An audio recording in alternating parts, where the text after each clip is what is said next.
Chevy dealers. This Friday and Saturday, the Society of American Foresters will bring collegiate and professional logger competitors to Fort Missoula for the 28th Annual Forestry Day. College timber sports will compete on April 25th and 26th. Pro athletes will join them on Saturday, April 26th. It's where you'll see how the old-time lumberjacks got the job done.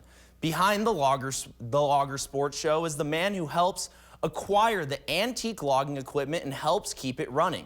In our Montana moment, Kevin Mackey with showpieces. So this is the University of Montana Woodsman's Team Logger Sports Arena. Scott Keene shows NBC Montana an arena all ready for a ton of events. Pole climbing, sawing competitions. This pond will be filled with water. There's the choker race. So the choker race emulates the old style setting of the chokers of the logs, but they run completely around, and we put logs across here, and they float. There's log rolling or burling. They'll put the logs in and then spin on them against the competitors. You know, see the old lumberjacks doing that in the rivers.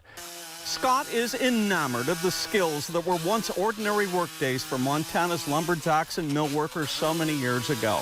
He graduated from the University of Montana School of Forestry. Before retiring, he spent decades working for industrial logging companies in Montana. I did what foresters do. We grew trees, we cut trees, we planted. He's volunteered his time and knowledge here for more than 30 years.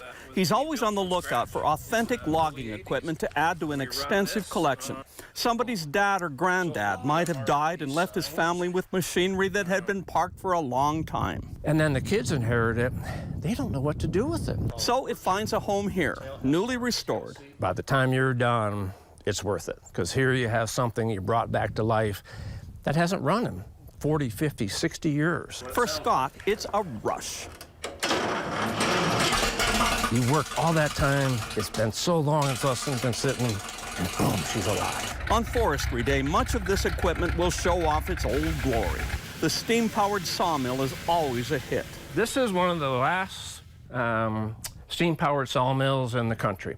The Society of American Foresters built this in the early 80s. This was one of our first projects. It came from an old sawmill in Deer Lodge. So this is the 1916 Case steam engine. This 80-horsepower engine drives the sawmill.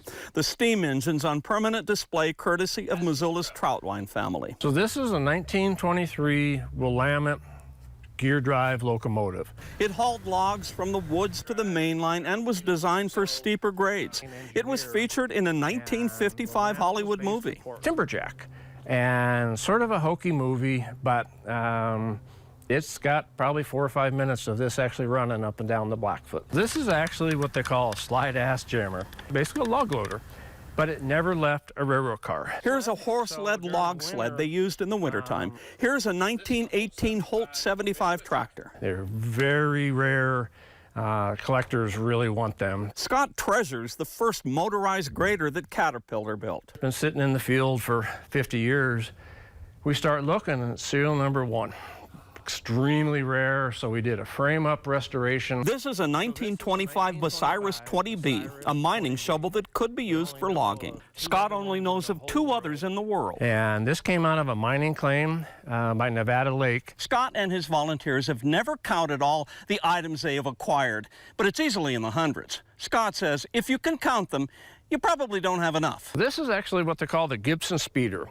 So this is what took the loggers from the camps out to the woods. This was the old Slide Rock lookout. So after the 1910 fires, the Forest Service knew they needed more protection.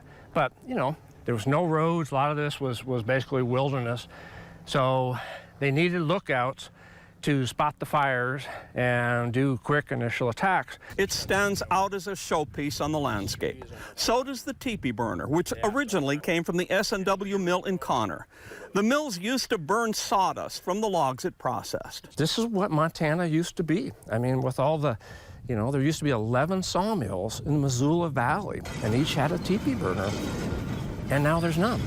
We sort of joke around that our sawmill is now the largest sawmill in Missoula County. It's sad, but it's true. That's why Scott is excited to celebrate Forestry Day, to revel in our rich timber history. Kevin Mackey, NBC, Montana.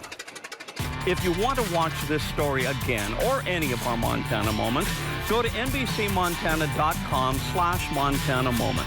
These unique stories about the Treasure State, its history, and its great people are now the Montana Moment podcast.